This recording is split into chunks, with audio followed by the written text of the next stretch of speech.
Hormuz প্রণালীর পর এবার কি তবে বন্ধ হতে যাচ্ছে বাব আল মান্দেব? বিশ্ব কি তবে মহাযুদ্ধের দ্বার প্রান্তে? হরমুজ প্রণালীর পর এবার কি তবে বন্ধ হতে যাচ্ছে বিশ্বের অন্যতম গুরুত্বপূর্ণ সামুদ্রিক পথ বাব আল মান্দেব?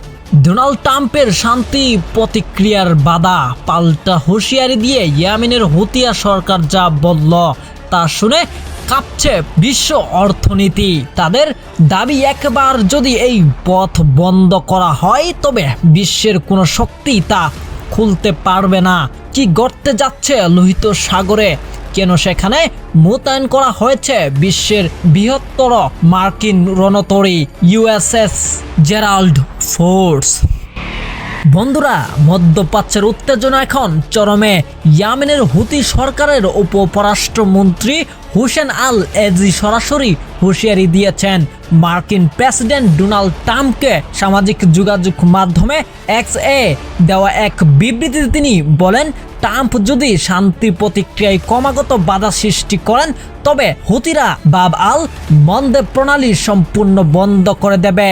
আল এজি আরও এক ধাপ এগিয়ে দাবি করেছেন, ইয়েমেন যদি এই সিদ্ধান্ত নেয় তবে মানুষ কিংবা জিন কেউ এই পথ আর সচল করতে পারবে না। মূলত ট্রাম্পের রীতি ও কার্যক্রমকে শান্তির অন্তরায় হিসেবে দেখছে ইয়েমেন। তারা দাবি করছে তাদের দেশের অধিকারকে সম্মান না জানালে এই কঠোর পদক্ষেপ নেওয়া ছাড়া আর কোনো পথ থাকবে না। এখন প্রশ্ন হতে পারে, এই 29 কিলোমিটারের শুরু পথটি কেন বিশ্বের জন্য এত গুরুত্বপূর্ণ? বাব আল মান্দেব হলো লোহিত সাগরের এডেন উপসাগরের সংযোগ স্থল। এই পথটি দিয়ে জাহাজগুলো সুয়েজ খালের দিকে যায়। উপসাগরীয় দেশগুলো থেকে ইউরোপের তেল এবং এশিয়া থেকে বিভিন্ন পণ্য পরিবহনের জন্য এটি লাইফলাইন বা জীবন রেখা। এটি বন্ধ হওয়া মানেই বিশ্ববাজারে জ্বালানির দাম আকাশচুম্বী হওয়া এবং পণ্য সরবরাহে মহা বিপর্যয় নেমে আসা। ঠিক এমন এক উত্তপ্ত পরিস্থিতিতে আমেরিকাও বসে নেই। ইরানের ক্ষেপণাস্ত্র হামলায় ক্ষতিগ্রস্ত হওয়া বিশ্বের বৃহৎ রণতরী ইউএসএস জেরাল্ড ফোর্স মেরামত শেষে আবারও লোহিত সাগরে ফিরেছে। পেন্টাগন নিশ্চিত করেছে যে রণতরীটি এখন সুয়েজ খাল পাড়ি দিয়ে মধ্যপ্রাচ্যের যুদ্ধ কবলিত অঞ্চলের দিকে অগ্রসর হচ্ছে।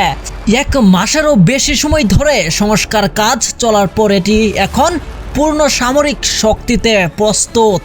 এর সঙ্গে যোগ দিয়েছে আরও 2টি শক্তিশালী মার্কিন ডেস্ট্রয়ার, ইউএসএস মাহান ও ইউএসএস ইউনিস্টন এস চার্লি। বিশ্লেষকরা মনে করছেন চলমান যুদ্ধবিরতির মেয়াদ না বাড়ালে যে কোনো সময় বড় ধরনের সংঘাতে শুরু হতে পারে।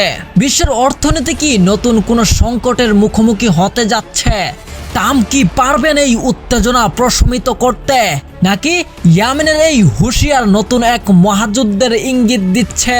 আপনার কি মনে হয়? আপনার মতামত অবশ্যই আমাদের কমেন্ট বক্সে জানান। মধ্যপ্রাচ্যের এই টান উত্তেজনা সব আপডেট পেতে এমটিভি বাংলা নিউজের সাথেই থাকুন।